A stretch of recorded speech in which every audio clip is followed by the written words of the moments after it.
Well, thank you, Damon, for asking me to come on and do a Zoom talk. I'm sort of sad not to be doing it at the HQ over by Baker Street, which I'm used to walking over to do these talks, but here I'm doing it in my own living room, so it's a bit different. But and I also feel like I'm sort of bringing coals to Newcastle if I'm talking about Madame Blavatsky to the Theosophical Society. I would assume you all sort of knew who she was. But then again, I thought I did before I wrote the book. And in a way, I had to write the book in order to find out who she really is. And in the introduction to the book, I talk about, or I quote a reference from an American historian named Jacques Barzin, who remarkable himself. He died a few years ago, but he lived to about 107. But he said one of the difficult things to do is to clarify someone who already has a reputation. It's much easier if someone isn't known, and then you can introduce them, to people. So if no one knew who Madame Blavatsky was, then I could write a book about her and introduce her. But a lot of people think they know who she is already. They've heard all the stories. And to really get down to who she really is or was, insofar as I could, you have to kind of undermine those stories that are really set in place. And that's a difficult practice to do. Barzin said that it's very difficult to educate the educated, people who already believe that they know something. And it's difficult for them to open up and learn something new, especially about someone who's notorious like Madame Blavatsky. So that was my experience when I came to write the book, and which conveniently there's a picture of right there. And the subtitle is "The Mother of Modern Spirituality," and I guess that's my argument in the book, or the reason to write the book, and the reason that I believe she needed a new biography or a unprejudiced one, because they seem to be ones that are either hagiographies or the ones that are sort of smear campaigns. So she could do no wrong, she could do no right. And it's hard to get sort of the middle ground, which is something I tried to do. And I tried to do that in my other books as well. But I really believe that she is the one who's most responsible for what we would call a kind of grassroots spirituality that we can say started up in her time with the Theosophical Society, which we'll get on to in the late 1870s in New York, but continues into our own time in various different guises and forms, the New Age and a variety of other different things. So I echo the late esoteric historian Christopher Bamford, who in one of his books somewhere says that Blavatsky, in her own way, ranks with Darwin, Marx, and Freud as one of the creators of the modern world, because not in the way that they were, but and in a way that isn't recognized, but her ideas and influence informed a great deal of what we consider to be the modern world. So, with that said, let's get on to the question that who was Madame Blavatsky? And it's a quote from her there. I was in search of the unknown. Well, it's a very good question. Who was Madame Blavatsky? You can say she was several different people. She herself at different times said that she seemed to be leading a double life.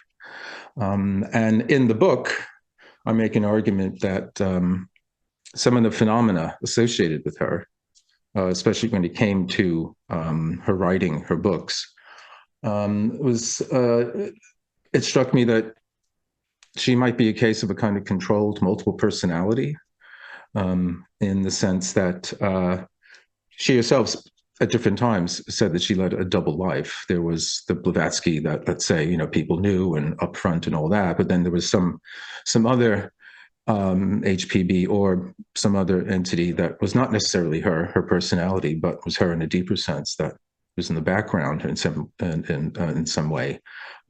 The master, one of the masters, turns up in this way in the early stories. We'll get onto them later on. There's, again, talk about a double life. I think it's a quadruple or a quintuplet or whatever life, because pretty much everything about her, there isn't one set story that is the story. These usual usually several stories about important events in her life. And as we'll get on to, we really don't know anything about her as concretely as we'd like until she surfaces in New York in 1873, after leading an incredible different life. So the idea of who she was, the question who she was, is something that's crucial to it, and it's difficult to nail her down. As with some other esoteric or mystical or spiritual leaders or teachers, she seems to have gone out of her way to erase her past, or which is strange. At the same time, she courted as much publicity as she could possibly get. It always reminds me of the of Aleister Crowley, who claimed to be able to make himself invisible, and then he did everything he could to get his picture in the newspapers and stuff like that. So there are these kind of contrary kind of claims. She drew an enormous amount of publicity, but she never told the same story twice. And she did say that she went back at different times in her life and sort of destroyed evidence, or kind of covered her tracks, for different reasons. Again, each time there's a different reason for doing that. So other people, Gurdjieff was like that, and in many ways, I think Gurdjieff and Blavatsky was similar sorts of kind of characters in different ways, different teachings and different strategies, but they shared some similarities. And if you go as far back as the Neoplatonic philosopher Plotinus, from whom Blavatsky drew quite a bit, he refused to have any image made of him. He refused to have any portraits made, because he said he didn't identify with this fleshly shell. More recently, let's say in the last 30 years or so, Carlos Castaneda, who famously, wouldn't have photographs taken of him, and they were very rare, things of that sort. So the whole idea of having a kind of mysterious background and kind of creative ambiguity about your life and your career isn't monopolized by Madame Blavatsky. And this is one of the reasons why there are so many different sort of views about her. And I try to review them in the book, and in a way, from my own perspective, because I'm not saying I've got the real story. I'm trying to tell the Blavatsky story, and part of that story is the ambiguity and the sort of dead ends and contradictory claims made by herself and by people around her, her sister and others around her at different times. But as I was going through that material, I started to feel there's some conscious purpose behind all this. Maybe it isn't just, as her critics say, she was a fraud and all that. And so it makes sense that she would try to, hide the truth about her, but maybe it was something else. And, that's what I tried to look at in the book. But just to say, why was she so important? I mean, again, I may be bringing coals to Newcastle, but just to remind you, some of the most important figures in what we would call the modern age, back then, say, starting in the late 1890s, late 1880s, were very much influenced by her. W.B. Yeats, the Irish poet, who first got interested in Theosophy in Dublin, then came to London, and he met Madame Blavatsky. I believe she was living in Holland Park. He was greatly impressed by her, and it was his interest in ceremonial magic, which she abhorred. She had a great dislike of ceremonial magic, and he was interested in that. So he sort of got booted out of the Theosophical Society, and he wound up joining the Hermetic Order of the Golden Dawn, other members of which were from the Theosophical Society. Over here is Vasily Kandinsky, the Russian artist, who's generally considered to be creator of what we would call abstract art or non-representational art, with paintings that are not about anything. It's not a picture of anything, different geometric shapes or rather amorphous sorts of shapes that Kandinsky believed in a certain way were sort of portals into these higher dimensions, spiritual realms, that he came to understand through reading Blavatsky, also later on Annie Besant and C.W. Leadbeater's book Thought Forms, and Rudolf Steiner as well, who we'll get on to. But then, we have this whole beginning of modern art there. We have the great Celtic poet, beginning of modern poetry as well, modern art. Thomas Edison was illuminated Madame Blavatsky's ideas, and he illuminated the world with the light bulb. And at the time when he met and joined, well, he joined the Theosophical Society, he was working on what he called the spirit phone.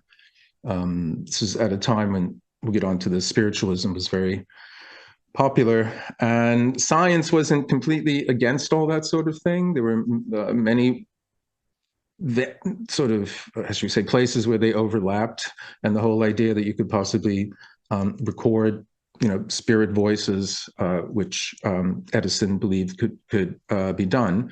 He was working on this sort of thing. So Blavatsky, too, in her own work, we'll get on to that, was not anti-science, but she was aware of the limitations of the science of her time.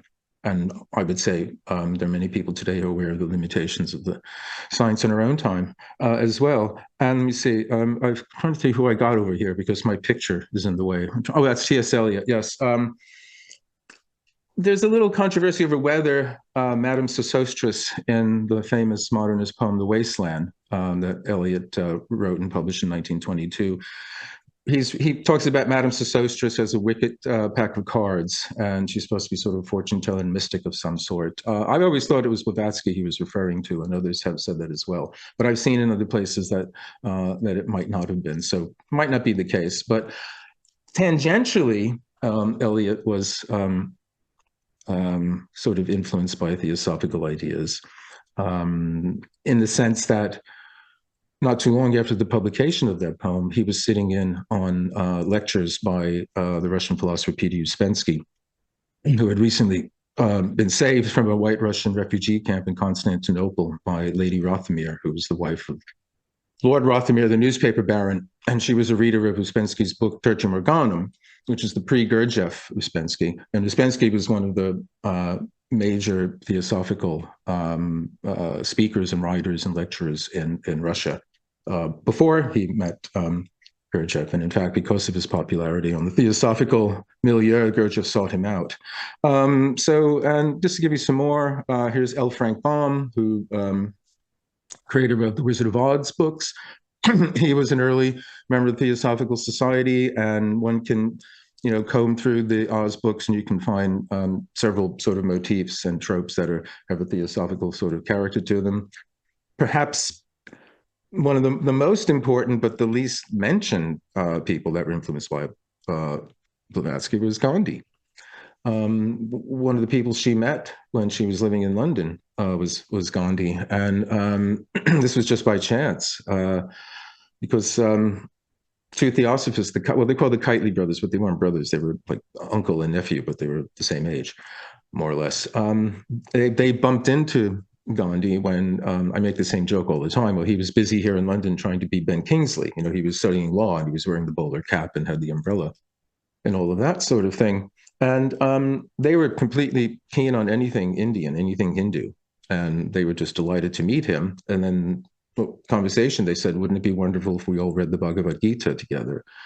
The great Hindu religious scripture. And he had to admit that he had, in the original language, and he had to admit that he had never read it in any language because the Christian missionaries had basically told him it was rubbish. And they said, well, in that case, you have to meet Madame Blavatsky. And they brought Gandhi, to meet Blavatsky. And it was at that point that he was introduced to the Bhagavad Gita. So, the great Hindu political, social leader, I guess you could call him a religious leader, he was introduced to more or less his life's mission, let's say, through Madame Blavatsky. Over here we have Alexander Scriabin, another Russian fantastic composer of these incredibly ecstatic, lush pieces. He didn't meet Madame Blavatsky, but one of the last things he worked on was this kind of mass that he had envisioned to be performed in the Himalayas, and it would have an orchestra and a choir, but there would also be this kind of early version of a light show. He was very interested in synesthesia, the links between sound and color, and he devised what he called a color organ. I don't know if it never got performed, and that may be a blessing or not. Who knows what it would have been like? But it's another, example of the way theosophical ideas, have drifted into or seeped into major works of the modern time. I have Einstein here just because it's partially a joke. There's an apocryphal story that he had a copy of The Secret Doctrine on his desk and, peeped into it every now and then EMC square came to him. It's probably not the case, but I've seen it come up here and there, so I thought I would throw it in there anyway. And just to bludgeon you with the number of people she influenced, and more here in this group, directly related to the kind of work she herself was doing. As I mentioned Rudolf Steiner. Steiner started out as a theosophist first in the early 20th century, when Annie Besant was head of the organization, and he became head of the German branch. And he and which had quite a number of followers, and he and Annie Besant came to theosophical blows, as it were, over this gentleman here, Krishnamurti, whom Leadbeater claimed, his aura. He read his aura, and this Krishnamurti was the avatar of the New Age, and so on and so on. And Annie Besant was presenting him as such, and Steiner just couldn't take that. And besides, his own orientation was more Christocentric and had much more to do with sort of German idealism and philosophy and people like Kant and Goethe than the sort of Eastern orientation. But I mentioned Uspensky, and there he is. He's most known as one of the major followers of G.I. Gurdjieff, but he was a theosophical, spiritual, esoteric thinker in his own right. And as I said, he was one of the early theosophists in St. Petersburg and in Moscow. Interestingly enough, because of Blavatsky's anti-Christian sort of, or anti-Christian, but she certainly didn't speak that well about the Judeo-Christian tradition. She wasn't as popular in Russia at the time of Uspensky as Steiner was. Because Steiner's whole Christocentric anthroposophical approach was much more in line with many of the ways that people in Russia at the time were thinking. So Blavatsky was not, her ideas were there, but she herself wasn't quite as personally influential. I mentioned Krishnamurti.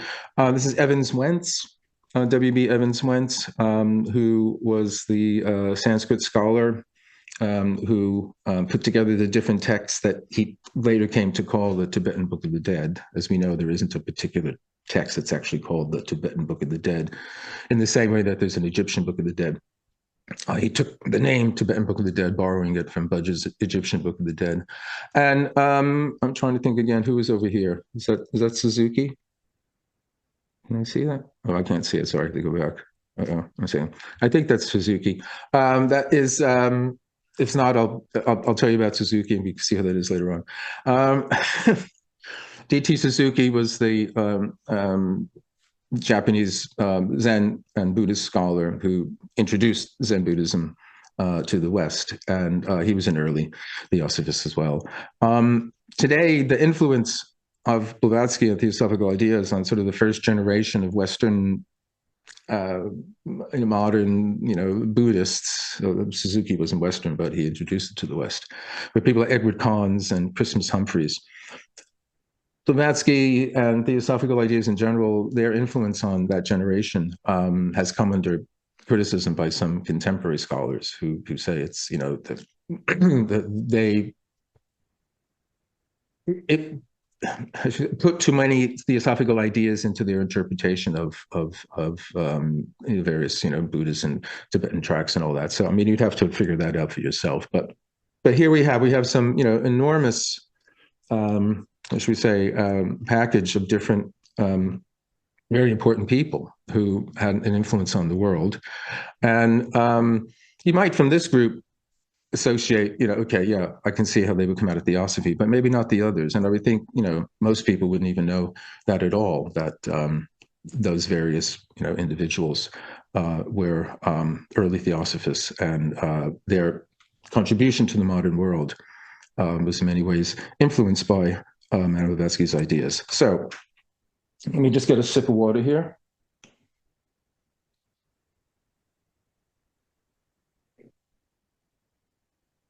So Madame Blavatsky was born Helena von Hahn in Etta, Ekaterinoslav, which was then Russia. It's now Ukraine. It is now the unpronounceable Dnipropetrovsk or something along those lines. I've been trying to pronounce it all day and I never quite nail it down. But she was born in 1831. And this was, as I think Tolstoy and Gogol, if you know Nikolai Gogol's novel Dead Souls, and Tolstoy, War and Peace.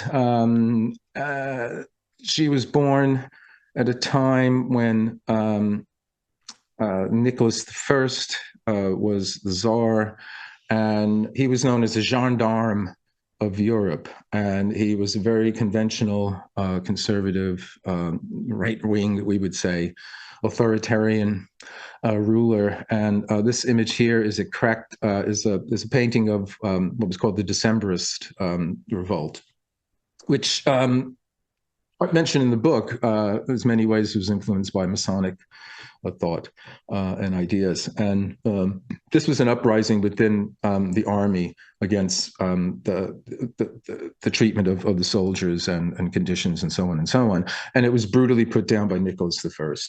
So, his whole sort of regime was about orthodoxy and conformity and, patriotism and things of that sort. And in a way, we can see Blavatsky, a child of this time, going completely opposite direction. One of the arguments I make in the book is that she's often associated with far right, occult politics in some way, and this is because some of her ideas were picked up much later after her death and used by other people. Some of the racial notions and things of that sort in pre.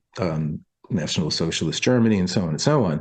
But if you know anything about her, I mean, I think one of the things she was a free-thinking humanist of the 19th century. She was completely progressive. She wasn't orthodox. She wasn't conventional. She wasn't conservative. She wasn't religious in the conservative kind of way. So one of the points I make is that she came out of this early time in Russia when there was a crackdown. It was a very conservative, authoritarian crackdown. In a part of the world where we're still seeing much turmoil today. And one of the people involved was her father, Colonel von Hahn. He came from the German nobility. He was a colonel sort of in the cavalry, in the military. He was a no-nonsense, rather authoritarian character himself. Her mother, Fedeva von Hahn, was not, Helena Fedeva, she was the daughter, her mother was the daughter of a princess. She was a literary person. She wrote novels under a pseudonym. She was a very sensitive, poetic, spiritual, what later would have been called a beautiful soul at a certain time in Russian history. And what I can gather from what I've read about their relationship is that he was very, very cutting and ironic, and he had no interest in any of the sorts of things that she was interested in. So they really weren't made for each other. And one can say that the unhappiness that she felt in marriage, that fueled her writing. And she was thought, very highly by critics of the time. There was a critic named Belinsky who thought very well of her work and all that. Blavatsky's mother died when she was 11, and she later went to go live with her maternal grandparents. And we know, I mean, I'll get on in a minute to like the travels she went on, but even as a child, she traveled all over Russia, because her father was stationed in different places, different garrisons, she was going back and forth all over the place. So even at that early age, she was a well-traveled individual. And this is something that's not unusual about these Russian characters. I mean, I did a book a couple of years ago called The Return of Holy Russia. It's about Putin's strategy to try and reinvent postmodern, 21st century Russia in the guise of the Russia, pre-Bolshevik Russia, which was known as Holy Russia. It was known as the last bastion of the true faith and all this sort of thing. One of the things in that book that I talk about is that there's this propensity in the Russian soul to go on these these enormous wanderings. I mean, Rasputin walked. He grew up in Siberia, and he walked from Siberia down to the Holy Land. That's one example. So, but one of the things that the major events in Blavatsky's life, when she was living with her maternal grandparents, was coming across her great-grandfather, Pavel Dolgorukov's library. And I mentioned the Masonic sort of influence on this Decembrist revolution. It wasn't really a revolution, but it didn't get very far, but it was a revolt. And Freemasonry was very, very important in Russian politics, in the background, in Russian life, in the 1700s. One of the people, this is a portrait supposedly of her great-grandfather. I found. I'm not supposed to use it because Alamy, but nobody knows. He apparently belonged to one of the Masonic groups that was led by Nikolai Novikov, who was a very important Masonic character in Russia at the time. He was also Russia's first sort of critic, first journalist. He was the first one to be writing, political essays and articles in what then you didn't have newspapers. You had sort of pamphlets that you produced. And the particular Freemasonry that Pavel Dolgorukov may have been involved in is what was known as the strict observance rites and strict observance to unknown superiors. And this was something that started up in the mid 1700s by a German fellow named Baron von Hund. And he claimed to have been initiated into this kind of branch of Freemasonry himself by someone who wore a mask. So he had no idea who this person was. And along with all that kind of cloak and dagger mystery, it was also involved with the studies of the Hermetic arts. The Freemasonry that was here in England at that time was pretty tame. And if you wanted to sort of study the kind of Hermetic arts or the arcane or the esoteric side of it, that was French Masonry or Scottish. The Scottish, but there was the Scots and France had a connection then. And that was all linked to radical politics as well. Not only in England to get a Stuart back on the throne, but in Europe as well. And there's links between Hund's unknown superiors and supposedly Adam Weishaupt and the Illuminati. The Illuminati were an offshoot of Freemasonry that were actually, the high levels of Freemasonry were spiritual and religious, and there was God and all that part of it. But he was absolutely an out-and-out atheist, and his whole idea was to use Freemasonry to infiltrate Freemasonry in order to create a kind of covert group that would work towards the overthrow of the political systems or the monarchies, basically, in Europe at the time. And Blavatsky says that her grandfather was in possession of a document that laid out a map for the complete transformation of Europe. And this is Alcott mentions it, and I think Old Diary Leaves, and there's other places. If you get the book, you can get all the details about it there. But that's exactly what Weishaupt wanted to do, and there was a lot of paranoid thinking post the French Revolution about Freemasonry, even earlier than that. I mean, the Illuminati were outlawed in Germany. They were from Bavaria. They were outlawed 1784. Catherine the Great in Russia outlaws Freemasonry well, and she puts Novikov in jail. And the whole idea was that, well, if this is behind the French the French Revolution, and the whole idea was to get rid of the monarchies across Europe. Though, so we better nip this in the bud.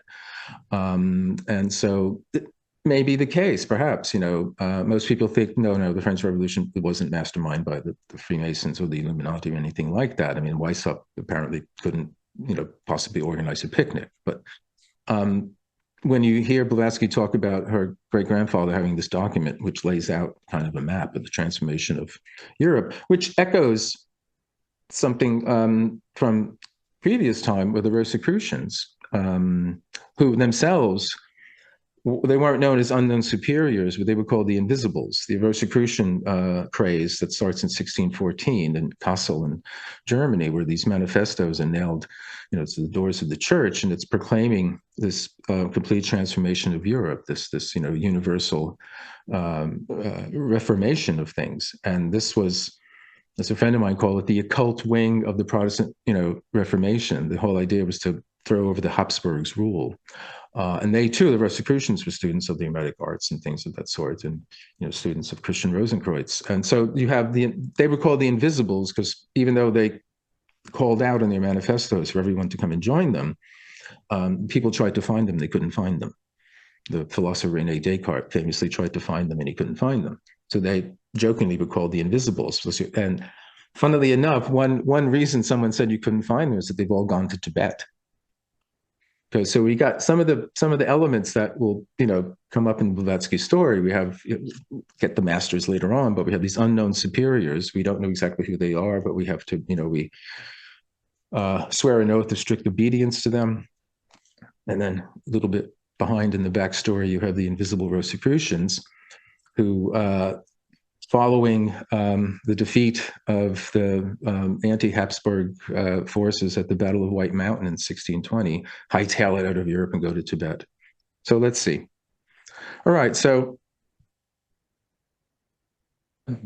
I mean, Blavatsky had such a life compacted with so many things and so many adventures. I can just go through it quickly. I mean, each, in a way, almost any one of these things I'm just sort of gliding over could be a whole talk itself. But I have it up here, Around the World in 80 Ways, and that's a reference to Jules Verne's novel Around the World in 80 Days, which I think came out, I think it was published in 1873, the year that Blavatsky turns up in New York. But in a way, she had done what Phileas Fogg does in the novel. And this is the time that she called the veiled years, where, as I said before, she went out of her way to kind of obscure her past. And so we don't know exactly where she was. We know, she says she was here, says she was there. There's not a heck of a lot of corroborating evidence for any of this sort of stuff. There's some people who say, yes, I met her there, and others say, no, she never was there, or wherever it was. So, but this is the story. Her journey out into the world in search of the unknown begins with a marriage. I said her parents' marriage was an unfortunate one, from all reports. I don't know, for a marriage to Nikifor Blavatsky at the age of 17 or 18, I think he was in his 40s, but he was considered an old man, an elderly man then.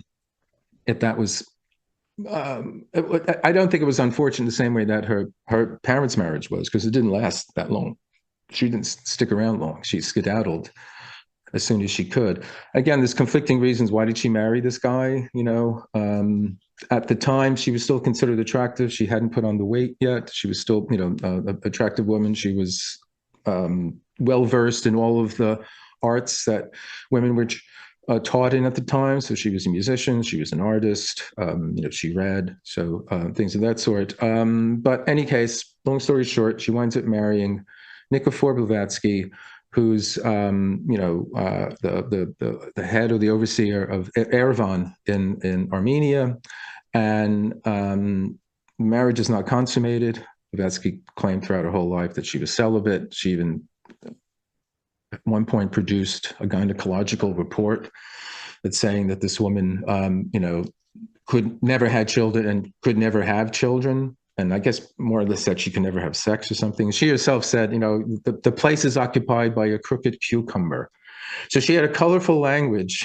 And she even said that, no woman was more of a glacier than I was, in those parts. But then she talks about, And you might say this, oh, maybe this is a reference to sort of the chakras and all that. He's talking about, this is Sahasrara chakra, then the Muladhara is a sexual one. And so all that energy down there went up top. But she hightails it out of here. First port of call is Constantinople, where she meets somebody who will turn up in her life at different times. Argadi Metrovic, who is, again, this weird demi-monde of people that are in different secret societies. Some are political, some are occult and spiritual. He was one of the Carbonaro, the charcoal burners, a Mason. The Jesuits were after him. There's a story where when she meets him, he's been beaten up by 3 ruffians. And if you know your Masonic lore, that's going back to the murder of Hiram Abiff and so on and so on. So, any case, she saves his life, and then he becomes a friend of hers, and he moves in and out of her life at different times. And then she moves on. She goes to Cairo. Here she meets Albert Rawson, who's one of these incredibly accomplished 19th century people, which we just don't produce anymore. He was an artist. He was a scholar. He was a writer, a world traveler. Again, he interested in a variety of different secret or, esoteric kind of teachings. He been able to get into a Druze society. I think he also claimed to have dressed, in the appropriate costume and got into the Kaaba in Mecca and things of that sort. And they hit it off. And one of the arguments in this wonderful book by K. Paul Johnson called The Masters Revealed is that all of these people she meets, they're the masters at different times. There's Moira and Kudhumi are this, the sort of the top billing ones. But it's kind of an honorific that, a title she bestows on these people because she learns from them. And she's doing, I said that quote, I'm in search of the unknown. I didn't mention, there's so much. I didn't mention someone that she knew before she married Nikifor and before she set out was Prince Alexander Golitsyn. And he was someone who was interested in, Freemasonry and spiritualism and ancient religions and so. And he had traveled and he had told her of his adventures and the people he had met and different places who had taught him all these things. And this is the theme that she got from her great-grandfather's library as well, is that there were these different people in different parts of the world, in different cities, in Constantinople and Paris and London, and, in Alexandria. Each of them in their own way were in search of knowledge, in search of hidden knowledge and all that.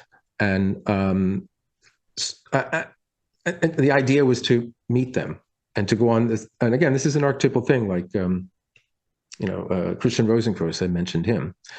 The story with him is that he went in search of hidden knowledge, and he went to the East, and then he came back and, disseminated it among his students and all that sort of thing. So this is a theme. So she's on this journey for knowledge. She's on this, quest for knowledge, quest for truth, in search of the unknown.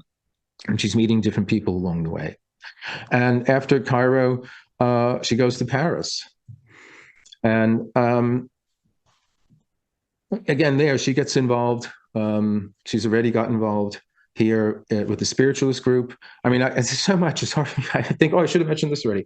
But even as a child, she later on, we get the story that even as a child, she has strange experiences, psychic experiences, and things of that sort. And this is one of the reasons why the masters seek her out.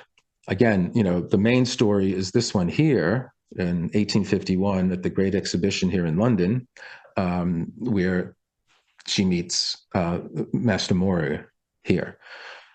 Either it was at the exhibition, or it was in Hyde Park, or it was on Waterloo Bridge when she was in despair. She was going to toss herself into the Thames, and he stopped her. There's no one story that's the one. There's all these different ones that are like that. But she gets involved in the spiritual world. We're going to get onto that next. But spiritualism at this point is a craze in the United States, in Europe, more and more around the world as well. So in different places, she works with different people, and the whole idea of setting up some kind of spiritual society of some kind starts to bubble up. A group of people joined together, for a common purpose to seek out, the truth the truth that's hidden. So she goes to Cairo, she goes to Paris. In Paris, she gets involved with, I think it's D.D. Home, who's one of the great psychics from this time of spiritualism. I think he's the one that's always mentioned that no one was able to show how he could have done some of the things, that he did. He floated out a third story window. One third story window came around, the block and floated in. Another one, he held burning coals to his face. He was able to somehow elongate himself, make himself huge and small. So all these sorts of things. Other spiritualists and psychics were doing stuff that the prestidigitators at the time, were trying to copy. The great Randys of the time were trying to say, "Oh, I could do that too. Here, and I'll show you how I do." It's nothing supernatural about it, but nobody was able to do anything with Hume. So she was working with him for a while, but then the big moment, the on the road, her road to Damascus is, she goes to London, and at the Great Exhibition in the Crystal Palace, which is here, she meets Master M, who tells her that there's a mission for her,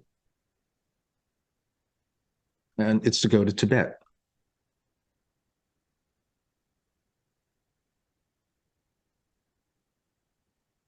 Where she will be trained in order to master her psychic powers, as the masters have themselves.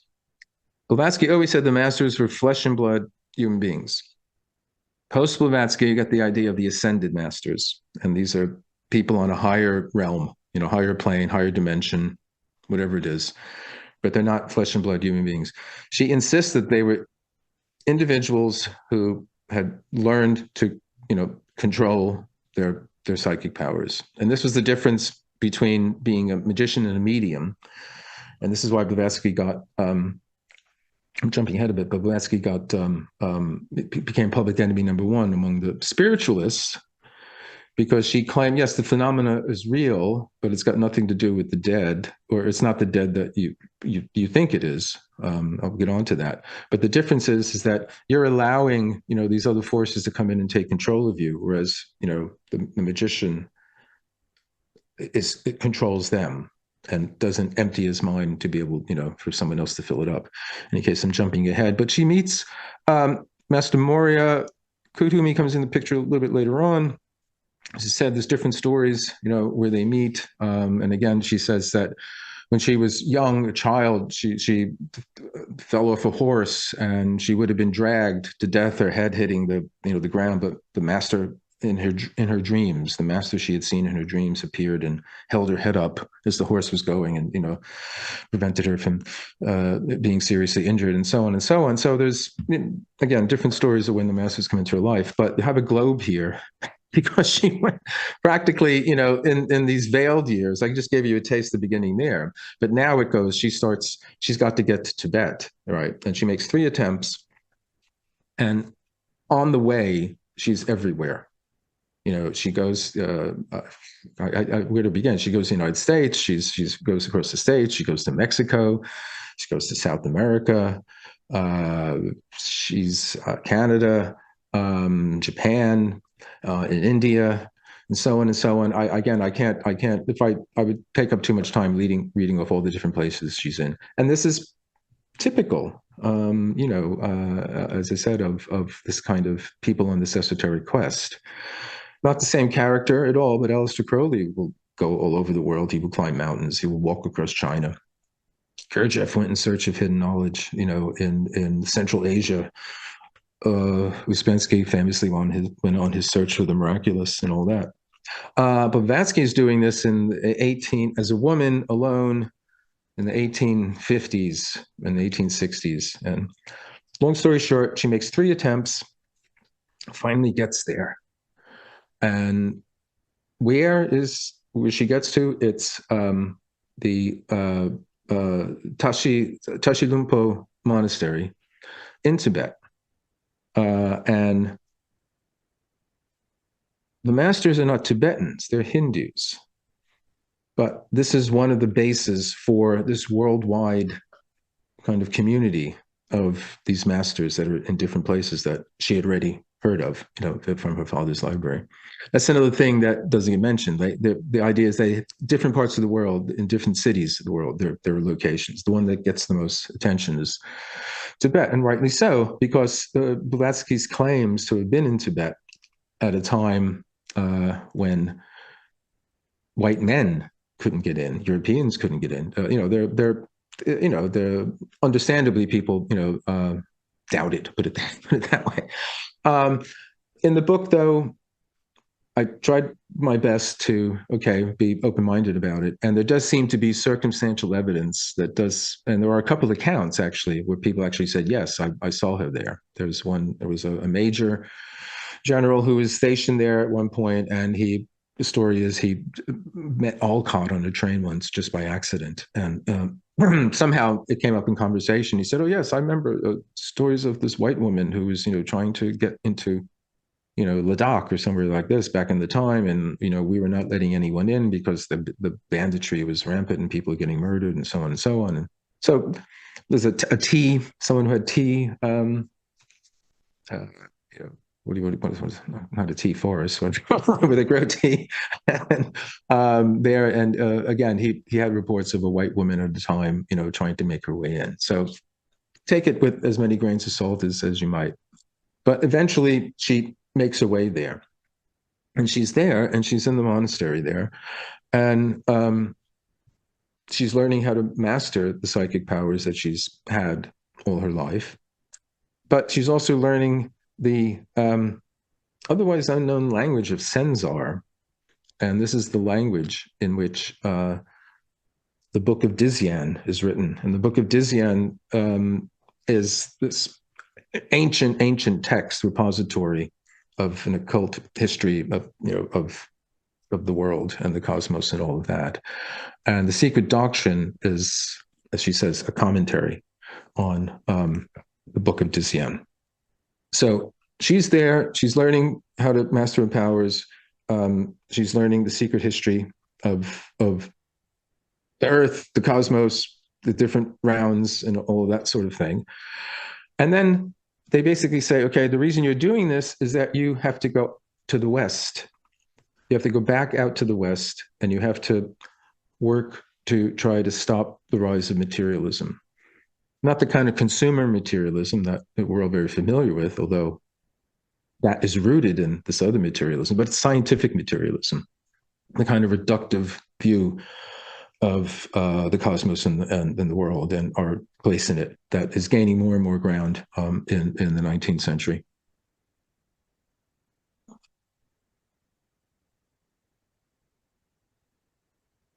So Blavatsky turns up in New York in 1873, because where else to fight materialism in New York City in America?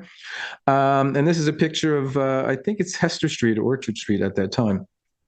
This was the time of the great unwashed getting, immigrating into the United States. It's Jewish immigrants, Polish immigrants, Irish immigrants, Italian immigrants, the great melting pot, as it used to be called then. And the story is that she had a first class ticket on this, the steamer going over. She came from aristocratic family and all that. So even though she worked at different times and at different times, things were tough, but she generally had, some money to fall back on. The story was when she was waiting to board, she saw her mother and her children, and they were weeping. And she said, "What's wrong?" And the mother said, "Oh, well, my husband is in America, and he sent me this money to buy tickets, and we bought these tickets, and they turned out to be fake, and I can't get on, and I can't get my money back, and I don't know what to do." And so what Blavatsky did is she took her first class ticket and she exchanged it for 4 tickets in steerage. So it was herself, the women, and her children. And so she came across, down with luggage, as it were, and turns up in America. And in some ways, one of the things I think doesn't get mentioned, but she's a great American success story. She turns up with all the other immigrants. I think she's 43 or something like that. She turns up there, and this is when, bang, she becomes Madame Blavatsky. She's in the newspapers, and so it's a great American success story. I mentioned spiritualism. It's all the craze. The second road to Damascus here, in a more or a less mysterious form, is Colonel Olcott. Colonel Olcott is in the sort of anti-Blavatsky books. He's usually sort of presented as a kind of blundering, kind of dimwit in some ways. But he was an agriculturalist. He was a journalist. He was a Civil War hero. He was on the committee to investigate the assassination of Abraham Lincoln.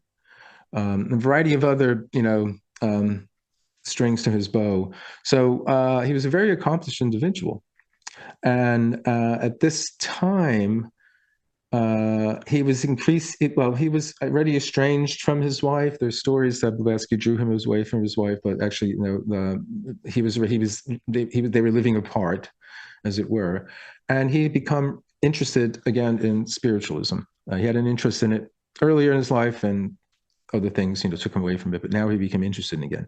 And there were a series of the hauntings in Chittenden. There's a city, Chittenden, in Vermont, New England, America, and it's remarkable, phenomena going on there. So Olcott was writing a series of articles about it. He was up there, staying there, and like each week would write an article about it. And there was an artist there as well who was illustrating them. So it was like, the Daily Mail or the Sun or something, that kind of thing. And Blavatsky, she basically targets him. She reads his articles in much the same way that Gurdjieff targeted Uspensky. Gurdjieff knew Uspensky was, very well known on the theosophical world and all that. He was a respected journalist and all that, and he had his students go for him and ensnare him, get him interested. Blavatsky was a bit more straightforward. She went there. She went to Chittenden, determined basically to seduce Colonel Olcott, not in a sexual way, but get him to basically collaborate with her. Be her Plato to her Socrates, as it were, or her front man. And he went. And the story is that she turns up and she's wearing what they call the Garibaldi shirt. It's this bright red kind of military blouse with epaulets and all that. And one of the things I failed to mention is that she fought on the barricades with Mazzini and Mentana against the papal troops for liberated Italy. So she was fighting. This is either before or after she survived the wreck of the Eumonia, which is a maritime disaster before the Titanic. It was the great one, and that's how she winds up in Cairo. That's why she swims to shore after the wreck of the Eumonia and winds up in Cairo. So again, it's, if nothing else, it's fantastic ripping yarn. And so she turns up there, and Blavatsky is a colorful figure, to say the least. She's got the Garibaldi shirt. She's smoking cigarettes constantly. She's got baubles on her fingers. I mean, one of her biographers described her as a badly wrapped parcel. She's got, so she's up in, New England. This is Yankee New England in the late 19th century. So it's all kind of, dour and not particularly, colorful and interesting. So she stands out like the Christmas tree, as it were. And they get to talking, and she basically says that, well, all this stuff going on here, this is nothing. I can show you some, some real stuff. And she starts making spirits appear, but they're Russian or they're Georgian, or they're people from her own background or something that she knows. And the idea is that rather than her being a medium, as the person there was, and allowing the spirits to come and do what they want, she's controlling it. She's making it happen. She's got the power. She's a magician.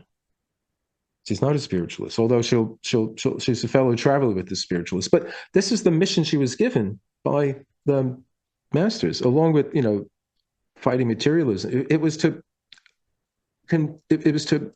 argue that the phenomena of spiritualism were real, but their source is not the dead. That was the different thing. So, I mean, she winds up fighting a battle on several different fronts at the same time, and it gets a bit confusing. But this is the big meeting between, she and Olcott. Oh, again, I'm jumping over stuff very quickly here. So a lot happens. They try to set up different kinds of groups, basically. There's something called the Miracle Club that doesn't really pan out that much. There's different associations with, similar sort of spiritualist groups at the time. Women here, Emma Harding Britton, she was in a group called the Orphic Circle, and there were others around at the same time, and they're trying to get something going, which is one of the ideas from the masters to get a group of people together with a common cause. And the story is that Blavatsky's living in Irving Place. When I was a musician years ago in New York, there was a club there I used to play called Irving Plaza, and someone is there giving a lecture about the ancient sort of proportions of the Egyptians and the Greeks and the Romans, what we would call sacred geometry, or what came to be known as the canon. It's that book by William Sterling, if I remember correctly. And this was, this kind of canon of measurements and proportions that are used in the pyramids and, in Chartres Cathedral and a variety of other different sacred spaces. And so it's kind of, kind of mystical geometry that goes back to the ancients. And during this lecture, I think Olcott, maybe first has the idea, and then he writes it on a piece of paper and passes it over to William Quan Judge, who was an Irish immigrant who just passed his bar examination. And he becomes a very important figure on the American theosophical scene. When they move to India later on, he stays there and he becomes the head of the American branch. And they pass the piece of paper, and the idea is saying, wouldn't it be good to make a society that studies this sort of thing? Now, talk about spiritualism a lot, but by this time it's starting to lose its momentum. It's been around for 30 years. It starts in 1848 in upstate New York, and they call it Hydesville, and what they call the burnt over district, because there's been so many different religious revivals there. So the Fox sisters. So that's 1848. So by this time it's almost 30 years. So it's been around for a while. And I guess the idea is well, where is it going to go? And so the idea of studying ancient philosophies, ancient teachings, and the psychic phenomena of the time, that put those two things together. And the third element was, again, Blavatsky's Masonic roots, the idea of creating a universal brotherhood of man, or people, I guess these days, of human beings, we would say these days. And this goes back to the whole Masonic idea. Regardless of race, creed, color, and all that sort of thing. Again, a very progressive idea. It wasn't elite. It wasn't a caste system. Anybody could join. Anybody could come and join.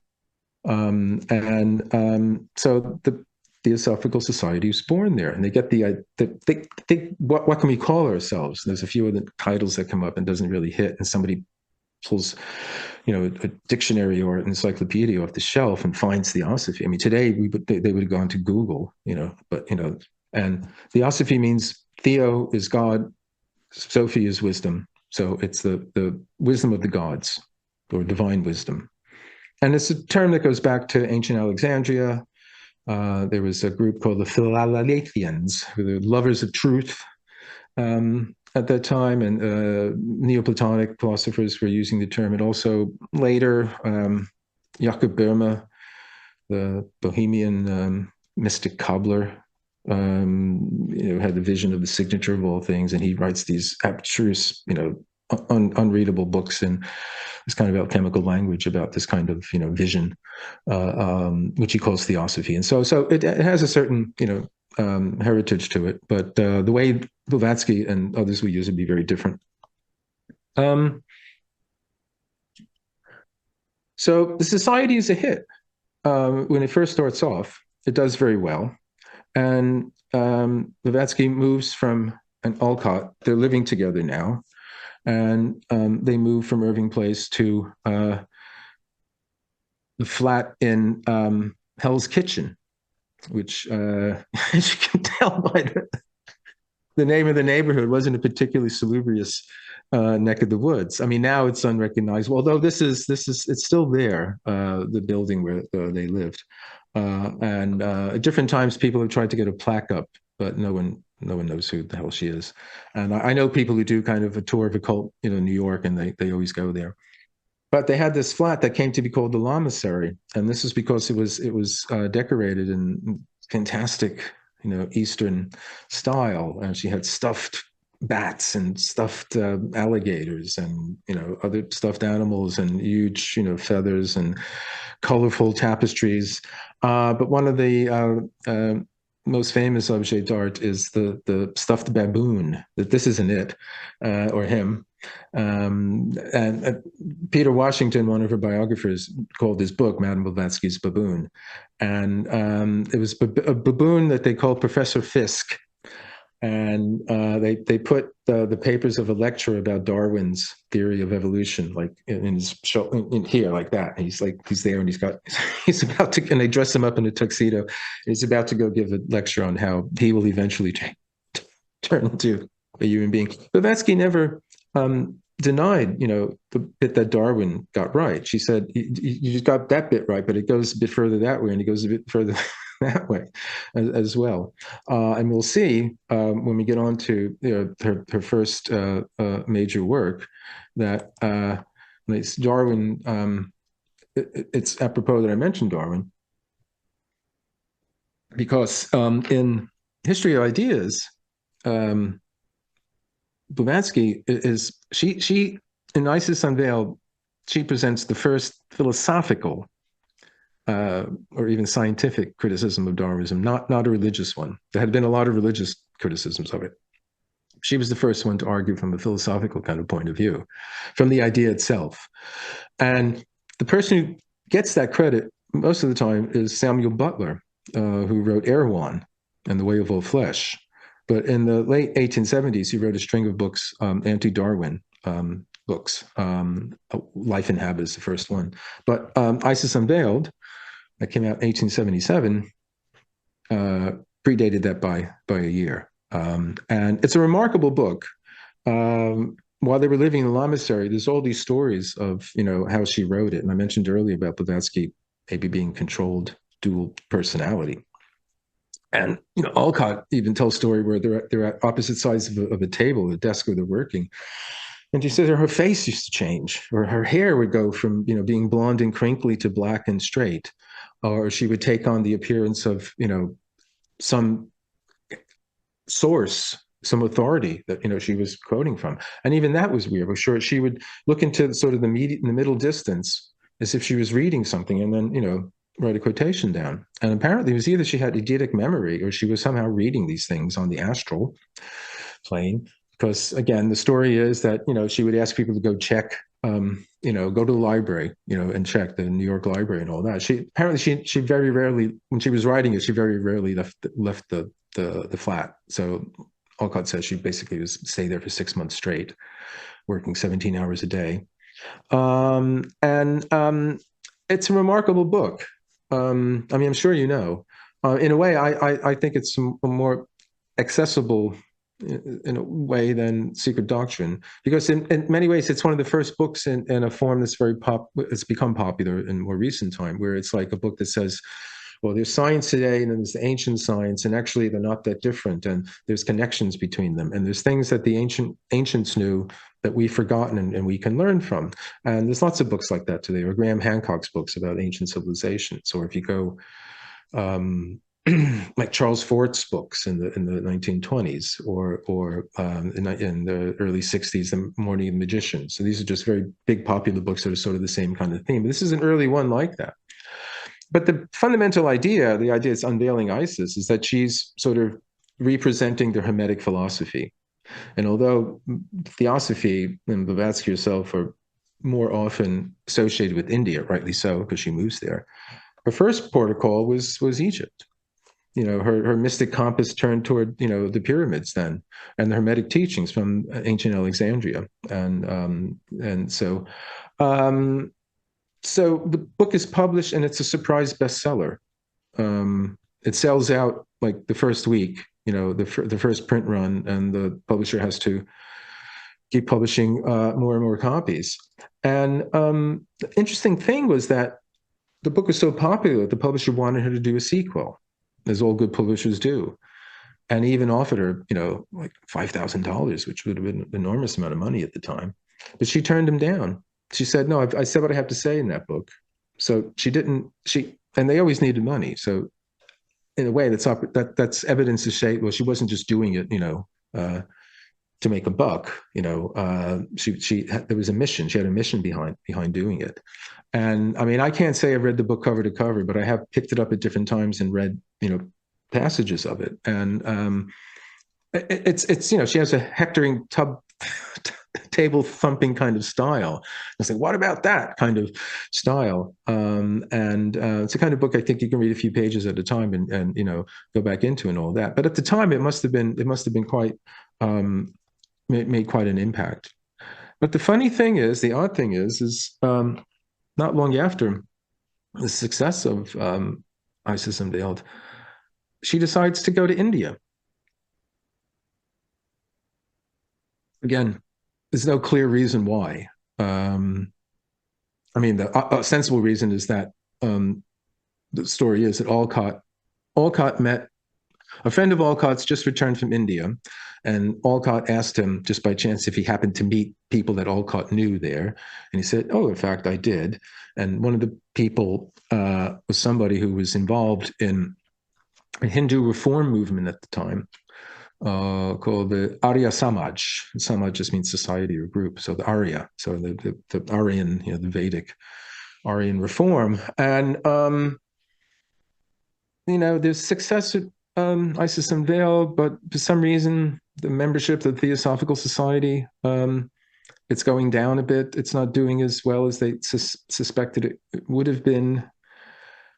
And Alcott gets into kind of, correspondence with this fellow in India, and they say, well, look, it seems, we have similar aims. Somehow Alcott talks to him about the notion, again, which is part of the Theosophy, that all the religions at root are one. There's a common source for all the different religions. And this is something that'll be, the perennial philosophy, the Prisca Theologia, traditionalism, they all have that kind of notion. And that seemed to be the common kind of currency that we're talking about. So one reason, whatever, they pull up stakes and they move to India. And actually, they become incredibly successful there. That this is where it really takes off. The idea that two Westerners have come to India to celebrate Hindu culture, Hindu religion, Hindu spirituality, rather than the British Raj who was there with the Christian missionaries who were basically telling, the people there that's all rubbish and you have to become Christian and all that. They're a success. The Indians love them there. Hindus love them there. The Arya Samaj doesn't like them as much. The holy man who's the head of their group, Dayananda Sarasvati, he realizes that they're more popular than he is, and actually Alcott realizes they don't really have much in common because the reform movement is much more like a fundamentalist kind of movement, and it's really not in the same spirit of Theosophy as this kind of cosmopolitan idea. So they separate, but that's okay because they are feted all over India. They travel around, and their crowds are there for them and all that. And they eventually settle in Adyar, and two of the most important converts are A.P. Sinnett and A.O. Hume. Sinnett is the editor of the Allahabad Pioneer, which is one of the most widely read newspapers in India at the time. A.O. Hume is part of the British Council, but he's involved in the early days of the Indian National Congress. And he's someone who's very much a Hindiophile and is promoting Hindu culture and is promoting Indian independence. And the Theosophical Society gets pulled into that. And Sinnett, I'm sure he later winds up writing a book called Esoteric Buddhism, which is sort of the first introduction of Blavatsky's ideas, in book form. And there's the whole remarkable story of the Simla phenomena. And this is where Madame Blavatsky is invited by Sinnett up to his estate in Simla in India. And while there, she performs some just remarkable feats of materialization. I mean, I'm just giving you the simplest, thumbnail sketch of this. I mean, one of the most famous ones is they're going on a picnic, um, and at the very last minute, someone joins them. This person was not part of the original group. He joins them at the last minute, and when they reach the destination, which hasn't been decided, nor has the route been decided, they when the servants unpack, because they're going to have tea, they're going to have a picnic to have tea out there. So very, very British. And when the servants unpack the tea, servings, the cups and saucers, they're one short because someone joined them at the last minute. And so someone says, "Oh God, what should we do? Do we have to share a cup?" And all that. But someone said, "Oh, Madam Blavatsky, could you possibly materialize a cup and saucer for us?" Because this is one of the phenomena that she's known for, materializing things, making apports, we call them, or they're called apports. And she's done other ones before, it's like cigarettes, things like that. And, just out of nowhere, something will appear. And she doesn't really want to do that because the masters have told her, look, phenomena is like the most trivial sorts of things. We're not pursuing these spiritual disciplines and practices in order to just show off our mystic powers and all that. But in order to, convince Sinnott and the others that, she means business, she says, okay. And she points to a tree and she says, dig there.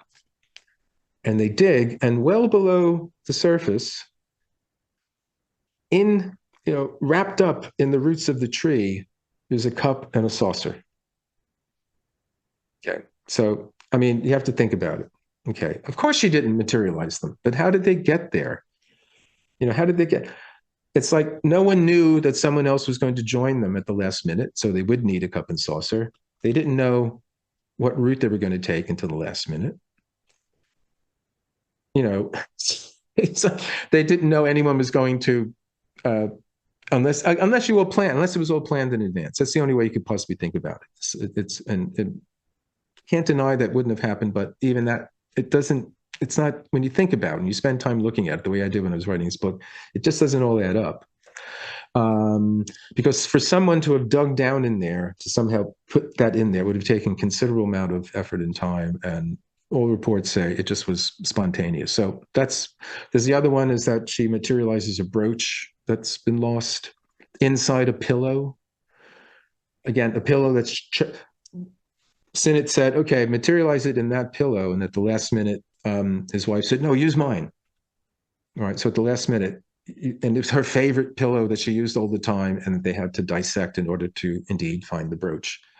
What they also find inside there is a little note from one of the masters, basically saying, well, I'll indulge you this time, but this sort of thing is really quite silly and juvenile, and so on and so on. I'm paraphrasing it. So that was the idea. But this is the beginning of the reports of these phenomena get out into the world. And this is the beginning of her, worldwide reputation as a psychic and all that. And so word of this gets around. And while Blavatsky is she journeys to London. I forget why she goes there, but her and Alcott are there, and they meet representatives from the Society for Psychic Research. That's Myers, Podmore, and Gurney. And they said, well, we would love to investigate you. They're not skeptics, but they're very rigorous in their investigations.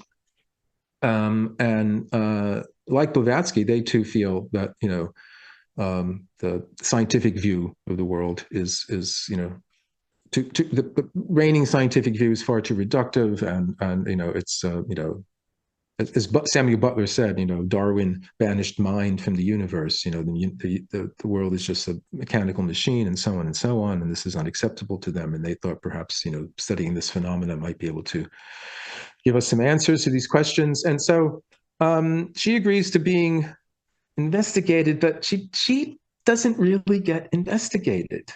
Richard Hodgson goes to India, and what happens is, well, let me go here. I'll get to the next one. Yeah.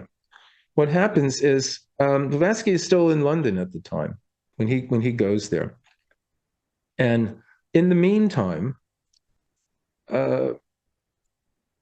an old friend of Blavatsky's, Emma Colum, whom she knew in Cairo, wrote her, a begging letter saying she was down on her luck, and is there any way she could, if she gets her to India, is there any way that Madame Blavatsky can help her?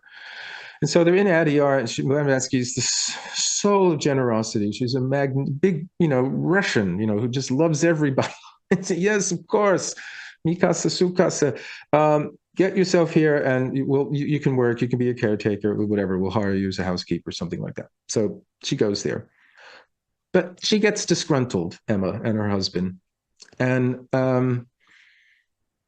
one reason or another, she decides to sort of spill the beans, insofar as there are beans.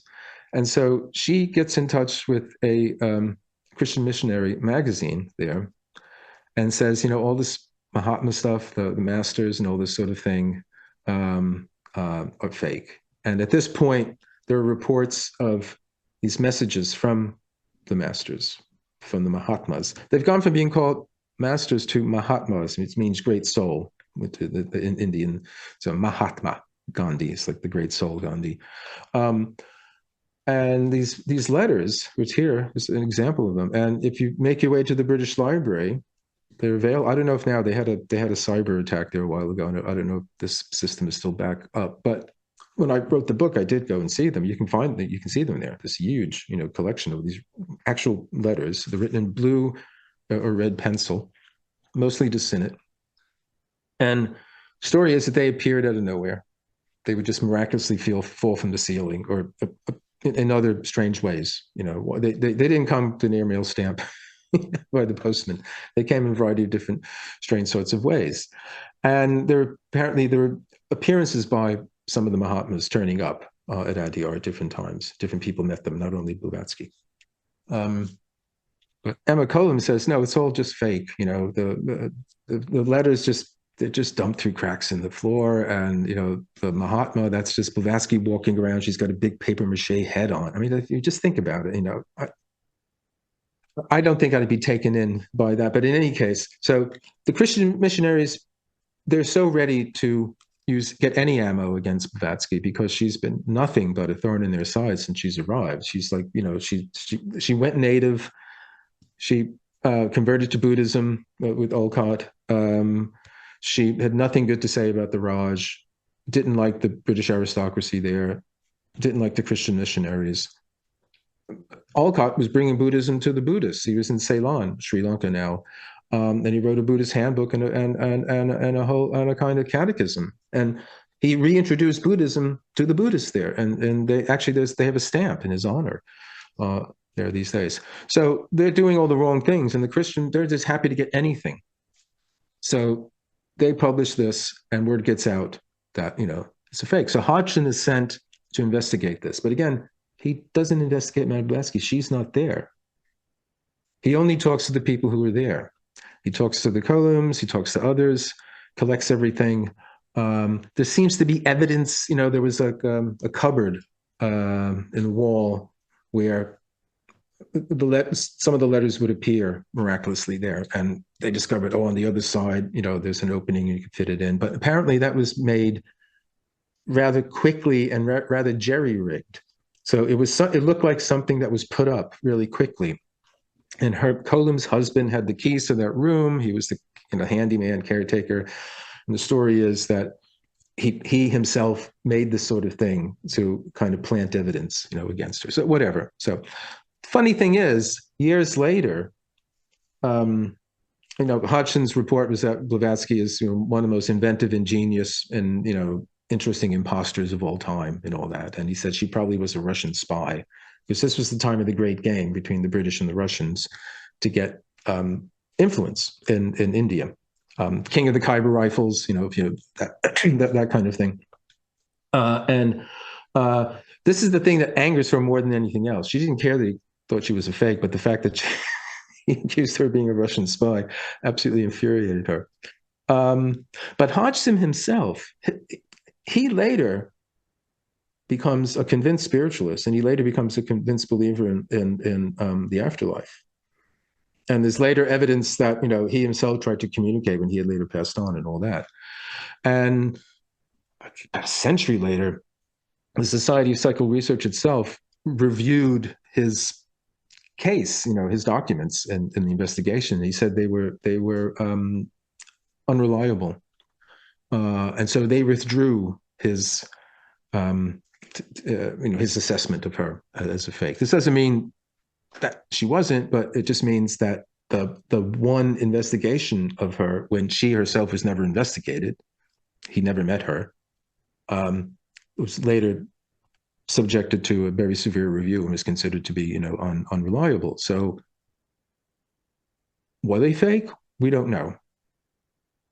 But what happens is because of that, rather than Blavatsky wants to fight this out in court there, but then Alcott convinces her, like, well, look, if you do this, you're going to have to prove who the masters are. You're going to have to drag them into court. And this is she will not do that. She took a vow to keep them secret. She would never reveal who they were and all that. So she takes the martyr's way out, where she, in order to preserve the society, she leaves India. So she's on the road again, right? And she meets the wife of a Swedish diplomat, Countess Wachtmeister, who becomes her travel companion. And she's basically, well, she once told Yeats, I write, like the wandering Jew walks, walks. But at this point, she's walking and writing, because she's starting to write The Secret Doctrine. And she's writing some in Italy, she's writing in Germany, she's in Belgium. Eventually, she winds up coming to London. And she first lives in Norwood with Mabel Collins, who's, the author of Light on the Path. But they don't get along. She moves to Holland Park. That's where she meets Yeats and Gandhi and all of that. But she comes to the London of Sherlock Holmes, and not this issue. This was later on, but the London of Gaslight London, Sherlock Holmes, Jack the Ripper, all that sort of thing. This is the London she arrives in, and she's here until 1891, which is when she dies. And by this time, you can see she's put on this enormous weight, but also she's suffering from what was called dropsy, and it's called edema now. It's where your body collects water. There's like massive folds, over your ankles and your wrists and things like that. So Blavatsky was never well.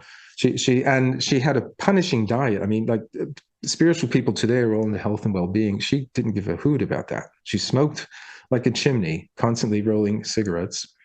Her favorite dish was fried eggs in a bowl of melted butter. So her cholesterol levels were scandalous.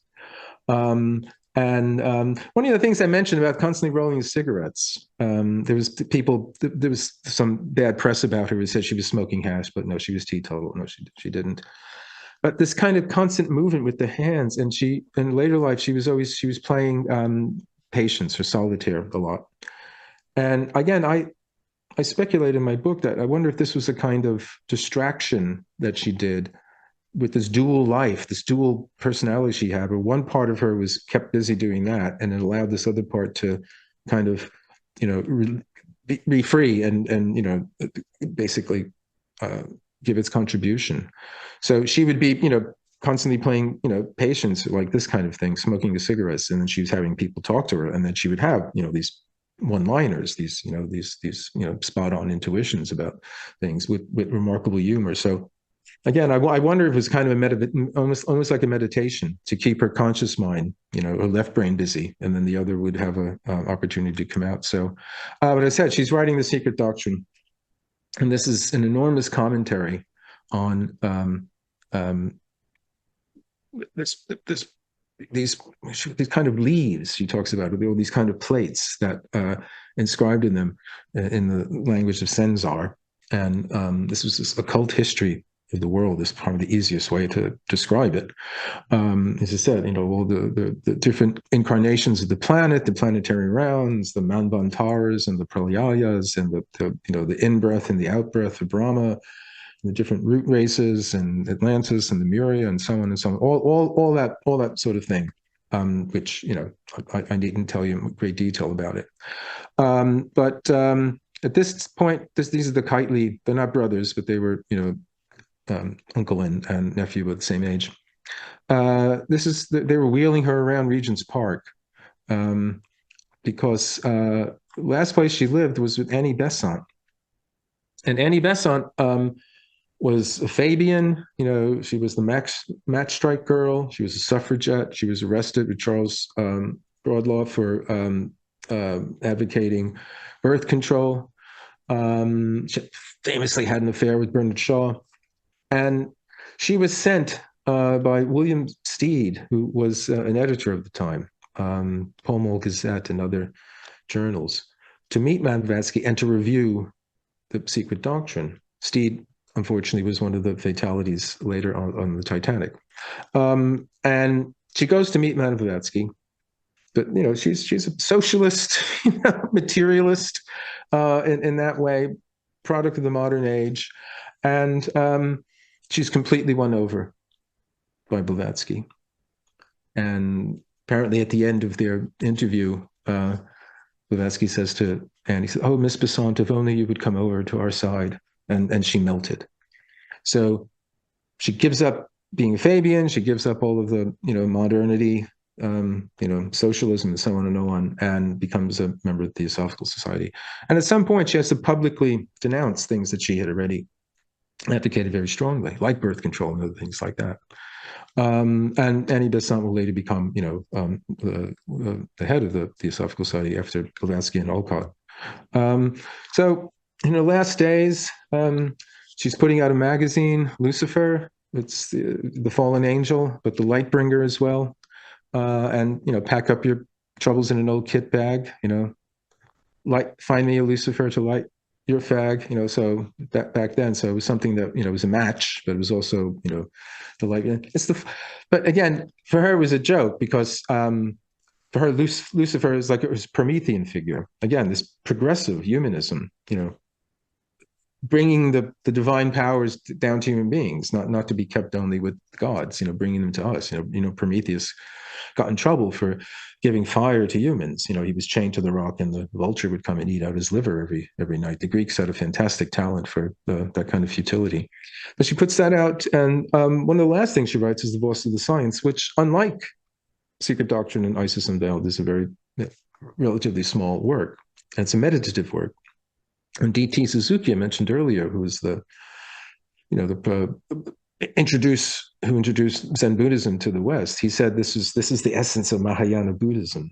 Again, that's the other thing too. I mean, I'll get onto that, but the Buddhism that was known then was not the Buddhism we know today. The Buddhism that was known then was Hinayana, or Theravada, which is the original Buddhism, which is like, it's nothing to do with the bodhisattvas, and it's just you work out your salvation yourself. That's it. You're the only one. You ignore everything else like that. So it's just you meditating on the mat, and nothing like what we know about Tibetan Buddhism and all that. Nothing like the Mahayana Buddhism, which is the popular Buddhism. Blavatsky becomes the person who really introduces that, I would say. But she writes that, and she dies in 1891 of Bright's disease, a series of other sorts of things, and we're left with her legacy.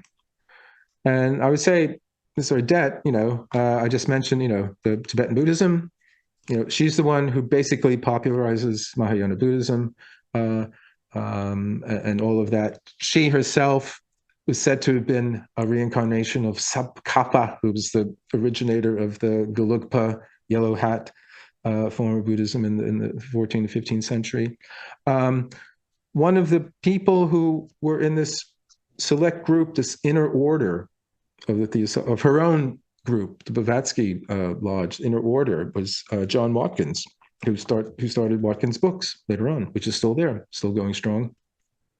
I mentioned modern art, Kandinsky, someone in recent years who it's been suggested was painting abstract and non-representational art even earlier than Kandinsky, was the Swedish artist Hilma af Klint. And she was a theosophist, she was an anthroposophist, she was a spiritualist. So again, another example of modern art being influenced by Blavatsky's ideas. Along with Gandhi, Nehru. Nehru was initiated into the Theosophical Society by Annie Besant. And Gandhi himself said, that theosophy was Hinduism in theory, and Hinduism was theosophy in practice. And even on the day of his assassination, in the journal that they put out, he was speaking well of theosophy. So this was something that was, very, very important to him. And perhaps on, a less important level, she was smoking in public well before it became very fashionable and okay for the new women to do so. So thank you very much. I hope you've enjoyed this rambling talk.